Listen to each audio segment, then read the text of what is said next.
अस्सलामु अलैकुम व रहमतुल्लाहि व बरकातुहू। क़ाल अल्लाहु तआला उदऊनी अस्तजिब लकुम व क़ाल अलैहिस्सलाम अद्दुआ इबाद। রোহানি দোয়া ও গ্রুপ চ্যানেলে আপনাদের সকলকে স্বাগত। আমি আপনাদের সম্মুখে খুব গুরুত্বপূর্ণ একটা আমল নিয়ে হাজির হয়েছি। আপনারা দেখতেই পাচ্ছেন, আল্লাহ পাকের নামের ফজিলত সমূহ আমি বর্ণনা করব। ইয়া আল্লাহু ইয়া রহমানু ইয়া রহিমু ইয়া মালিক ইয়া কুদ্দুস ইয়া সালাম। আল্লাহ পাকের ৯৯টা নাম রয়েছে।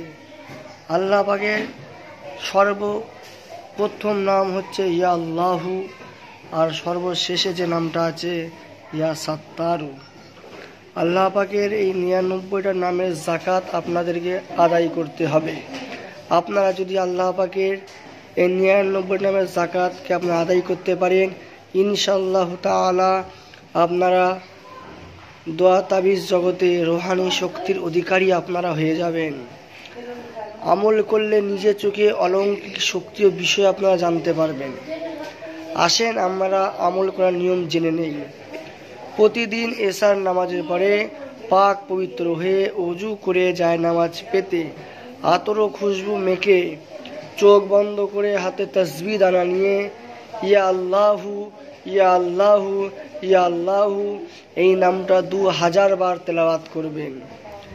ঠিক তার পরের দিনকে ইয়া রহমানু ইয়া রহমানু ইয়া রহমানু ২০০০ বার তেলাওয়াত করবেন। এরকম করে করে প্রতিটা নাম ইয়া আল্লাহু থেকে শুরু করি রহমান ইয়া রহিমু পরস্পর ২০০০ বার করে পড়তে পড়তে পড়তে পড়তে আপনারা ইয়া সাত্তারু নামে আসবেন। যতদিন সময় লাগুক না কেন এই আমলটা আপনারা করে যাবেন। ইনশাআল্লাহ আল্লাহ পাক আপনাদের অলৌকিক শক্তি ও ক্ষমতা দান করবে ইনশাআল্লাহ।